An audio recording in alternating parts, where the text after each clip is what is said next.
अभी means of finance पर जाने से पहले we have not completed the cost part, right? अभी कॉस्ट में हमारा जो प्री ऑपरेटिव का आइटम्स है that we are missing, right? So अगर मैं इसको यहाँ चेक करता हूँ, these two items are missing. So let us first find these two items. तो इसके लिए हमें एक अलग से शीट क्रिएट करना पड़ेगा for calculation of these two items.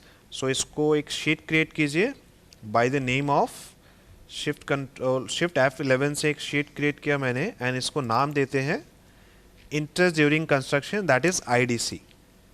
Okay, तो हमने एक शीट क्रिएट किया एंड अब IDC में हमें क्या करना है, we want to compute the interest amount जो भी इस पूरे कंस्ट्रक्शन पीरियड में, जो 1.5 साल का हमारा 1.5 ईयर्स का जो हमारा कंस्ट्रक्शन पीरियड है उसमें जो इंटरेस्ट लगेगा.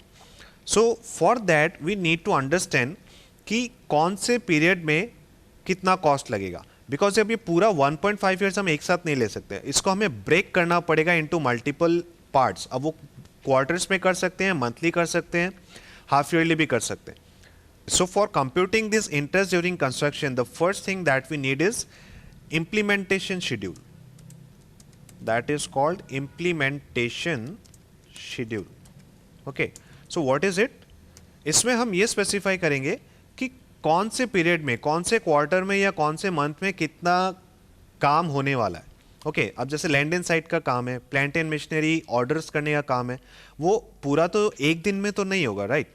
वो हो सकता है फर्स्ट क्वार्टर में कुछ परसेंट हो, नेक्स्ट क्वार्टर में, फिर नेक्स्ट क्वार्टर में कुछ. सो उसी को हम पहले ब्रेक डाउन करेंगे. ये करना क्यों ज़रूरी है? बिकॉज जब तक आप ये नहीं सोचेंगे कि कौन से पीरियड में क्या काम होना है, आपको ये पता नहीं चलेगा कि आपके कॉस्ट कौन से पीरियड में कितने इनकर होने हैं. वो क्यों इंपॉर्टेंट है? बिकॉज जब तक आप बैंक को ये नहीं बताएंगे कि कौन से पीरियड में कितना कॉस्ट इनकर करना है, तब तक बैंक आपको अकॉर्डिंगली लोन सैंक्शन करके नहीं दे सकता, आपको वो लोन फंड्स वो प्रोवाइड नहीं कर सकता. तो आपको उनको बताना पड़ेगा कि मुझे इस क्वार्टर में इतना क्या खर्चा करना है, तो अकॉर्डिंगली बैंक उस खर्चे के रिलेटेड ही सिर्फ आपको पैसा फंड करेगा. वो बैंक भी आपको पूरा लोन अमाउंट एक साथ एक दिन में नहीं देने वाला, ठीक है ना? तो हमारा जो इम्प्लीमेंटेशन शेड्यूल बनेगा उसको हम क्वार्टरली बना लेते हैं. हमारा जो टेनर है that is construction period is around 1.5 years and वो शुरू कब से होगा हमारा, अगर हम अक्टूबर से अगर हमें लोन मिलता है तो पहला क्वार्टर मेरा खत्म होगा 31 दिसंबर 2020, right? So let us first create a description here and यहाँ पे हम लिख लेते हैं हमारा फर्स्ट डेट क्या रहेगा, 31 दिसंबर 2020. अब ये हमारा क्या है, क्वार्टर एंडिंग में लिख रहा हूँ यहाँ पर. ओके, सो शिफ्ट कंट्रोल 3 से मैंने डेट फॉर्मेट चेंज किया एंड अब इसके बाद हमें क्वार्टरली पीरियड्स मेंशन करते जाना है. तो उसके लिए हम ईओ मंथ यूज़ कर सकते हैं, that is end of month. Starting date अगर ये है, कॉमा, इसके बाद हमें 3 मंथ्स चाहिए, right? Close a bracket, shift control 3. So first is 31st December 20, next is 31st March. अब इसको कॉपी पेस्ट कर दीजिए नेक्स्ट 4 क्वार्टर्स के लिए, so that we can reach 31st March 2022. Yes, यही हमारा पीरियड है जहाँ पे हमारा कंस्ट्रक्शन कंप्लीट होगा, बिकॉज अप्रैल 22 से तो हम कमर्शियल ऑपरेशन स्टार्ट करेंगे. फाइन, इसको बोल्ड कर लीजिए. अब आते हैं कि हम कौन सा खर्चा इस पीरियड में करने वाले हैं. तो जो भी खर्चा के आइटम्स है, जो लाइन आइटम्स है, that is already given in the cost and mean sheet, right? So इन सभी को कॉपी कर लीजिए एंड एज इट इज यहां पर पेस्ट कर दीजिए. फाइन, तो ये हमारा कॉस्ट आइटम्स आ गया. अब इसके अगेंस्ट में हमें बस ये मेंशन करना है कि इस पीरियड में कितना कॉस्ट इनकर होने वाला है. सो इसके लिए मैनेजमेंट ने हमें कुछ इनपुट्स प्रोवाइड किया है. Let us go to the implementation schedule here. यहाँ पे देखिए लैंड का प्रोक्योरमेंट कब होगा, land will be acquired between September to October. Okay, so उसका जो that pertains to this period only. So वो जो पीरियड है वो हमारा इस क्वार्टर में फॉल कर रहा है. Okay, next land development, that is between October 20 till दिसंबर 20. मतलब ये पूरा जो लैंड एंड साइट डेवलपमेंट का काम है ये पूरा का पूरा काम हमारा दिसंबर 20 तक कंप्लीट हो जाएगा। Yes, so I can say कि ये जो काम है पूरा 100% इस फर्स्ट क्वार्टर में ही कंप्लीट हो जाएगा। सो बाकी क्वार्टर्स में क्या करें, 0% मेंशन कर दीजिए। इन सभी क्वार्टर्स में there will be 0% work to be done for this part. Great, done. यहाँ पे हम Alt 6 कर लेते हैं एंड इस पूरे को हम Alt HPA कर लेते हैं। सो मैंने ऑल बॉर्डर्स इंसर्ट कर लिया।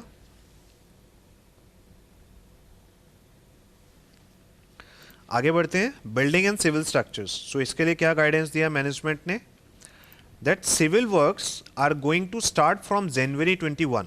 देखिए दिसंबर 20 में अगर लैंड एक्विजिशन और साइट डेवलपमेंट कंप्लीट हो जाता है उसके बाद ही आप बिल्डिंग का काम शुरू करेंगे। सो जनवरी मंथ से बिल्डिंग का काम शुरू होगा and it will complete by December 2021। सो पूरा साल हमारा ये कंस्ट्रक्शन सिविल वर्क्स का काम चलेगा। सो ये कौन से क्वार्टर में फॉल करेगा हमारा, सो इस क्वार्टर में 0% होगा ये काम, इस क्वार्टर से स्टार्ट होगा एंड कब तक रहेगा, till December 21, that is till this quarter, right. तो अब इसको आप कैसे डिवाइड करेंगे, आप ऐसे सोचिए कि जो स्टार्टिंग का पीरियड है दैट इज 31 मार्च 21, उसमें थोड़ा ज़्यादा काम करेंगे, समथिंग लाइक 25% लेट्स से, फिर और let's say 20%, in the next quarter let's say 30%, then again we can let's say do 40%, and in the last quarter this will be how much is left, we are covered with 90%, so यहाँ पे 10%। 31 मार्च 22 वाला जो quarter है इसमें कोई भी काम नहीं होगा because civil works gets completed by December 21।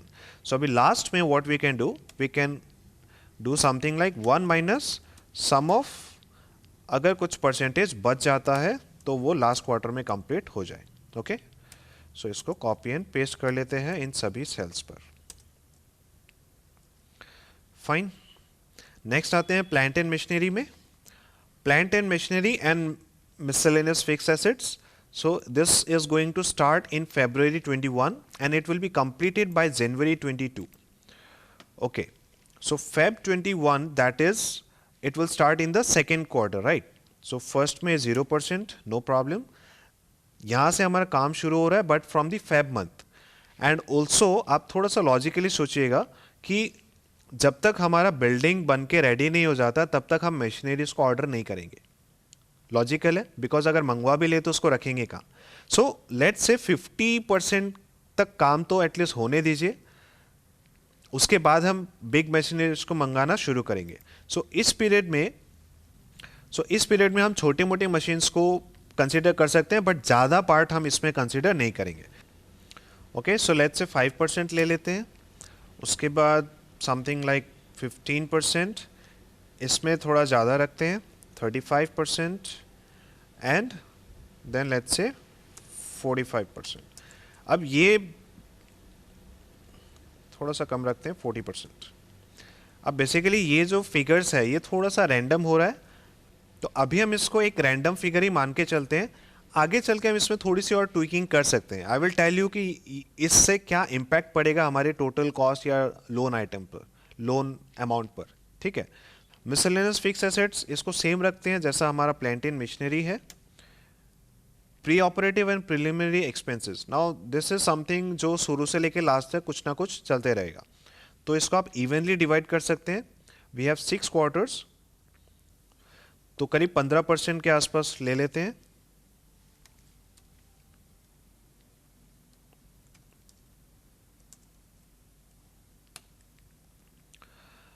उसके बाद कंटिंजेंसीज, नाउ कंटिंजेंसीज को भी आप या तो इवनली ले सकते हैं या फिर आप मान सकते हैं कि जो स्टार्टिंग के जो कॉस्ट है उसमें ज़्यादा एस्केलेशन नहीं होने वाला, बट जो लास्ट पार्ट है ऑन दी लास्ट 6 मंथ्स और लास्ट 3 मंथ्स तब आपको कंटिंजेंसीज जो एस्केलेशन है वो ज़्यादा आपको दिखाई देगा। सो आप कैसे भी एज्यूम कर सकते हैं।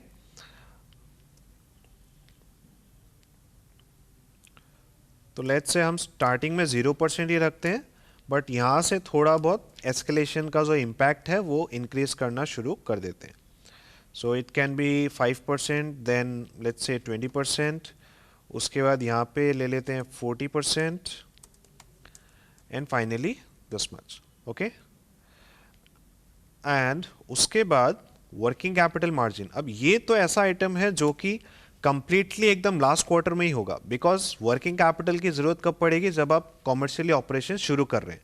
सो अगर अप्रैल में शुरू कर रहे हैं तो इसको हम मार्च में कंसिडर कर सकते हैं. फाइन. सो इन सभी ईयर्स में इसको 0 रखते हैं, सो दैट मार्च में ही ऑटोमेटिकली 100% आ जाए. अगर आपको थोड़ा सा भी अगर डाउट है कि ये परसेंटेजेस एक्यूरेट है या नहीं, तो यहाँ पे एक टोटल का कॉलम इंसर्ट कर देते हैं एंड यहाँ पे सम कर लेते हैं इन सभी का. यस, सो एक क्रॉस चेक हो जाएगा दैट ये सभी आइटम्स 100% है एंड ये मैच कर रहे हैं. Okay, great. इसको बॉर्डर दे दीजिए ऑल्ट HP A. फाइन. तो हमारा जो इम्प्लीमेंटेशन शेड्यूल है अब ये रेडी है, but this is in percentages. हमें अमाउंट में चाहिए, अमाउंट में हमें बैंक को बताना है कि कौन से पीरियड में कितना कॉस्ट इनकर होने वाला है. सो ये सेम चीज़ आप नीचे कॉपी एंड पेस्ट कर सकते हैं, बट अब हमें इन अमाउंट्स को, इन परसेंटेजेस को रिप्लेस करना है with amount. Okay, so for that we need to insert the total cost amount here. So पहले इस एक नया कॉलम इंसर्ट कीजिए Ctrl+ से, and now we can insert individual cost items. So इसको आप लिंक कर सकते हैं directly from the cost in main sheet. Right, तो यहाँ से लिंक कर लीजिए इसको. डन. ऑल 6, एंड नीचे एक टोटल का कॉलम भी बना लीजिए.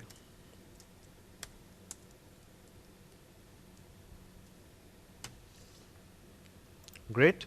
अब इन सभी परसेंटेजेस को हम रिप्लेस करेंगे. What we are going to do, अब इस 8 करोड़ में से इस क्वार्टर में कितना अमाउंट इनकर होना है इस क्वार्टर में, सो दैट इज 100%. तो आप क्या करेंगे, this 8 crore multiplied with this 100%. Okay, so this is in percentage actually. तो आप इसको शिफ्ट Ctrl+1 कर दीजिए. Now it is okay. And to copy and paste this further, what I can do, सिर्फ इसका जो कॉलम है उसको आप फिक्स कर लीजिए यूजिंग $. एंड अब आप इसको कॉपी एंड पेस्ट कर सकते हैं for all this cells. Fine. Last में टोटल चेक कर लीजिए. Now this is for only for the, मतलब एरर चेक है. एरर चेक करने के लिए टोटल कॉलम हमने इंसर्ट किया. यहाँ पे ये जो टोटल आ रहा है that is from the different sheet, but ये हम इंसर्ट कर रहे हैं चेक करने के लिए कि जो टोटल अमाउंट है वो एग्जैक्टली मैच हो रहा है या नहीं. ठीक है, तो आप यहाँ पे इन सभी सेल्स का टोटल कर लीजिए like this, and we can insert a total at the bottom as well. So हमारे पास row total and column totals दोनों आ गए. So we have that this total is matching with this one. Fine. And अब हमारे पास जो total periodical cost है कि 31 दिसंबर 20 एंडिंग जो क्वार्टर है उसमें हमारा कितना कॉस्ट इनकर होने वाला है, and similarly for all other quarters as well. Great. अब हमें क्या चाहिए, इस कॉस्ट को इनकर करने के लिए हमें कितना फाइनेंशियल असिस्टेंस की रिक्वायरमेंट है. Yes, so this is the total fund requirement that we have.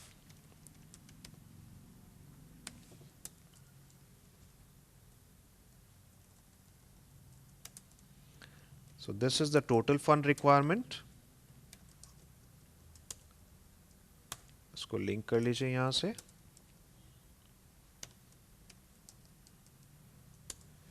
And अब इसको हमें फाइनेंस करना है. What is the source of finance. So हमारा दो सोर्स रहेगा, पहला टर्म लोन एंड दूसरा इक्विटी. फाइन. अब टर्म लोन का कैलकुलेशन करना है कि हमें टर्म लोन कितना मिलेगा। तो क्या स्पेसिफाइड है, क्या कंडीशंस हमें गिवन है, that we are going to fund this entire project at a debt equity ratio, that we are going to fund this project at a debt equity ratio of 1.6:1, right? So ये हमारे पास criteria given है, इसको mention कर लेते हैं। Debt equity is, हमारा inputs में given है, आप यहाँ से लिंक कर लीजिए। 1.86 is the debt equity ratio. अब how can we use this for computing the term loan amount? So इसको आप ऐसे यूज करेंगे that this is the amount, the total cost that we need, out of this I need the debt part, right? So 1.86 का मतलब क्या है? This is, अगर 1.86 का डेट है तो इसका मतलब इक्विटी है 1 का, राइट? सो हमें चाहिए debt component divided by total equity, कि टोटल इक्विटी में से डेट कितना पार्ट है। So divided by, I can do 1 is my equity plus 1.86 is my debt. Yes, close the bracket and now fix this. इसको fix कर लीजिए, function F4 and press enter. So ये कैसे किया हमने? 8.12 multiplied with debt amount divided by total capital required. Yes, so it means that 8.12 out of 8.12 crores bank is going to fund us only 5.28. so बाकी का पैसा कहाँ से आएगा? इक्विटी से। तो simply total fund minus term loan will give you the equity amount.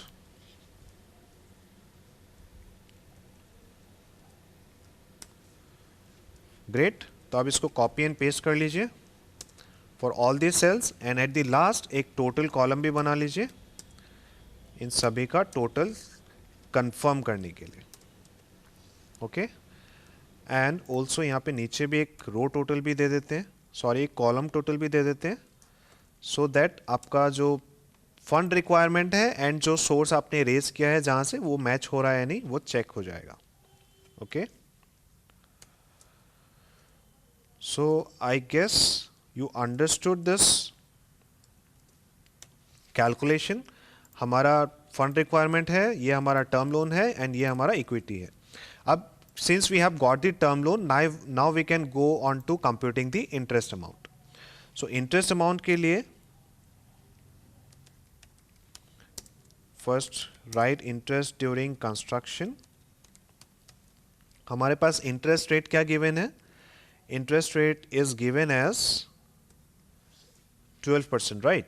So select this, press enter, and now simply compute the interest as term loan amount multiplied with interest amount, but ये आपका per annum का rate है, so multiplied with 3 divided by 12.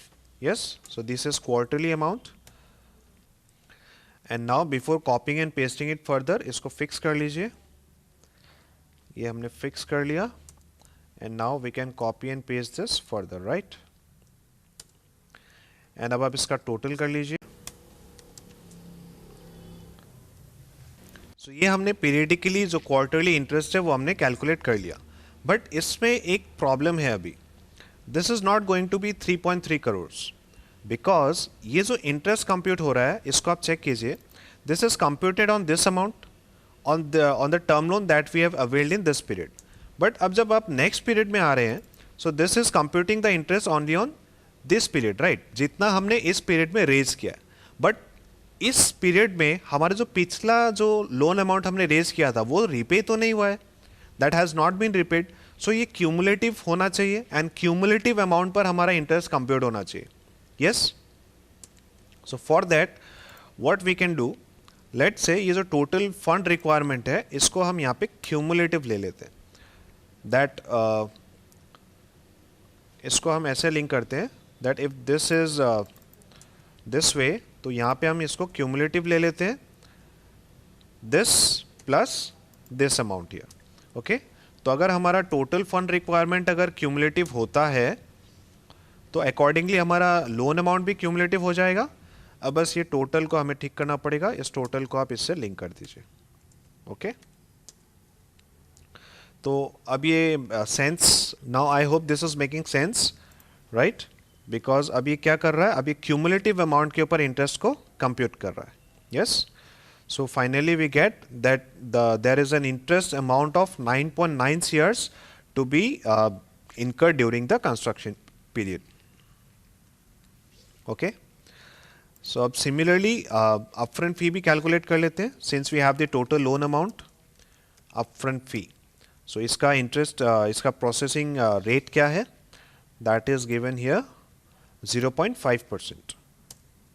सो अब हमारा total loan amount क्या है, और total loan amount is out of 173 we are going to take a loan of 112 सीआर्स.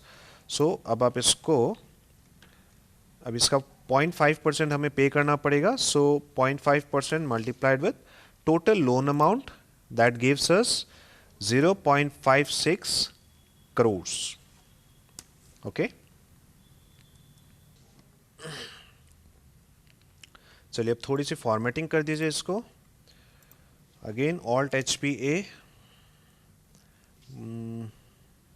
यहाँ पे, ठीक है, यहाँ पे हेडिंग दे दीजिए डिस्क्रिप्शन,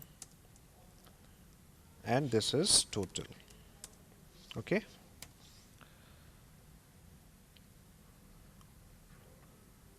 फाइन. सो हमारा जो अल्टीमेट ऑब्जेक्टिव था इस IDC शीट को क्रिएट करने का, that was computation of these two amounts, right? Interest during construction and upfront fee. तो ये दोनों अमाउंट हमें मिल गया है. सो अब इसको हम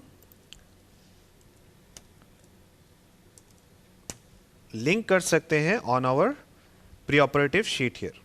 okay, well although I know कि अभी यहाँ लिंक करने से we are going to face some issues, we are going to face an error, but let me show you, आपको भी पता चले कि कैसे एरर शो हो सकती है. So if I create a link here, go to IDC and if I link this item, जैसे ही मैं इसको लिंक कर रहा हूं, I am pressing enter now, you will get this error that there are one or more circular references. Now अब ऐसा क्यों हो रहा है इसको समझिए. पहले इसको मैं अंडू कर देता हूं.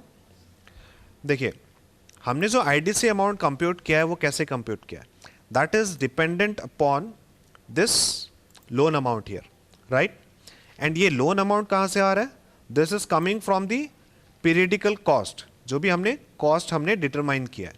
yes, and ये periodical cost कहाँ से आ रहा है, this is nothing but a portion of this amount, right? तो इसका मतलब ये cost and जो हमारा total cost है, इसी से ultimately हमारा जो interest during construction है वो linked है. fine.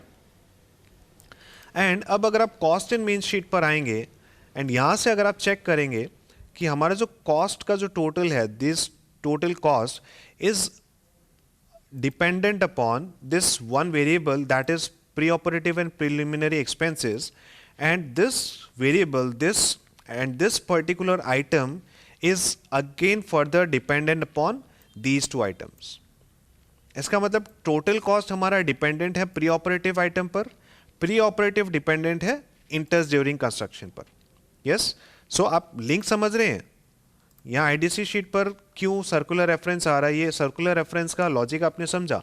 Interest during construction dependent है इस अमाउंट पर, टोटल कॉस्ट पर, एंड अभी हमने देखा टोटल कॉस्ट फिर किस पे डिपेंडेंट है, प्री ऑपरेटिव पर, एंड प्री ऑपरेटिव फिर अगेन डिपेंडेंट है IDC पर.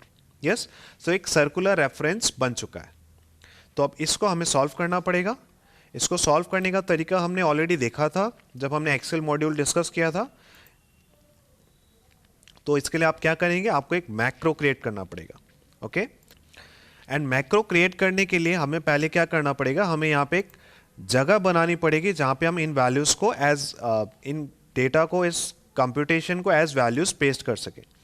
Okay, so preliminary and pre operative items के नीचे या ऊपर जहाँ पर भी एक रो क्रिएट कर दीजिए. इनफैक्ट 2 रो क्रिएट कीजिए, so that we can insert the interest during construction part and the upfront fee. So इन दोनों के लिए हमने जगह बना लिया. And do one more thing, ये जो pre operative and preliminary expenses है, इसको अब हम क्या करेंगे, we are going to take all the items except these two. इस टोटल को लेंगे तो ये दोनों भी कंसिडर हो जाएगा, right. So instead of taking that directly हम क्या करेंगे, इन सभी आइटम्स को सिलेक्ट कर लेते हैं। यहाँ पे सम फॉर्मूला मेंशन कर लीजिए, sum of these three, then we need this one and this one. बीच पे ये दोनों हमने स्किप कर दिया, प्रेस एंटर। सो अल्टीमेटली 0.79 हमारे पास आ रहा है। ये दोनों आइटम्स को हम सेपरेटली कंसिडर कर लेंगे। तो अब यहाँ पे हम इस आइटम को इनपुट कर सकते हैं with the help of macro. So macro use करेंगे। Let us go to developer tab,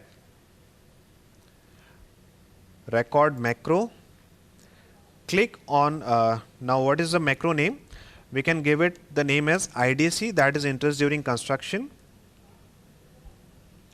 Click on OK. Now click on this, all the items, control C, copy, go to IDC part,